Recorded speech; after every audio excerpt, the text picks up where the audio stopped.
Yeah, so today we are going to discuss this Bernoulli experiment. So what actually we are doing here is that we will maintain a particular flow rate here, okay, in this flow meter, and basically this is a rotameter.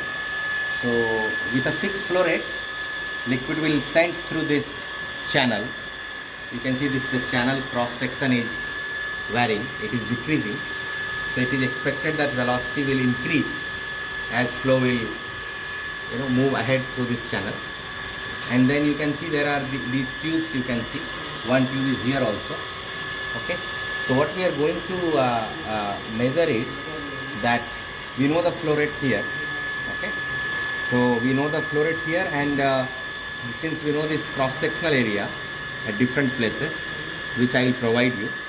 Okay, so since we are we wait, so we start the equipment and then we wait till the steady state is reached. Means the column height in all these all these vertical tubes, when it becomes constant, then we assume that steady state has been reached, including this column also.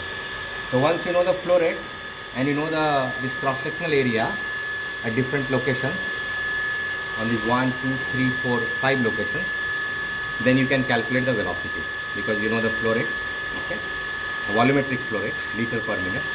So once you know the velocity at these 4 locations, and then you also know the pressure, static pressure head, because we know this column height, the water height in this column. So you know the pressure head. Since this is almost horizontal, so velocity head is important and pressure head is important, but the gravitational head is not so important because it is almost horizontal. So we are ignoring the gravitational head. So at the end, what you have is at each location, you have to add the pressure head and the velocity head, and you have to see that whether they are almost same or not. Okay. If you see visually, this column height is not significantly different, except in the last column you can see that this column height is really slightly below.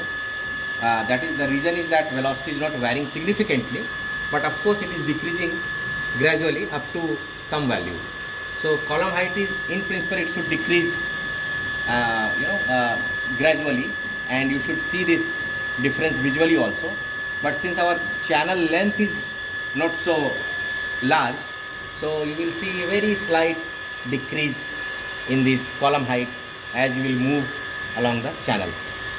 Okay, so already some flow rate has been maintained, and then what data we collect is the cross sectional area, as I told you, and the static pressure head. And since you know the volumetric flow rate, using the cross sectional area, you calculate the velocity at these 5 locations, and then you add these pressure head and velocity head, and then you will verify whether Bernoulli's equation is valid or not. You may get some deviation, first of all due to some experimental error or instrument error, and apart from that there will be losses also. Okay, although we assume there are no losses, but you can see these edges are sharp, so there will be some losses. But so that's the whole aim of the experiment, that we will see up to what extent Bernoulli's equation is valid.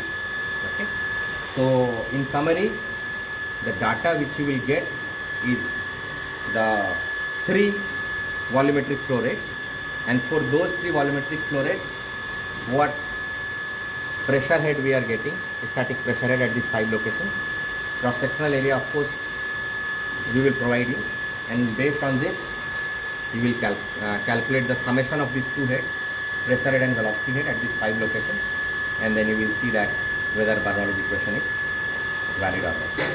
So that's all. So experiment is already running and at a given particular flow rate. Okay. So that's all. Just take a pause. So as you can see here, this rotameter, this float is around 20. So right now flow is roughly 20 liter per minute, and experiment is going on. Similarly, we can do for other flow rates. So that's all. So this is the overall equipment. Can you show the whole equipment? Yes. Just go back and show the whole equipment. Yeah. So this is Bernoulli experiment equipment. That's all, and thank you.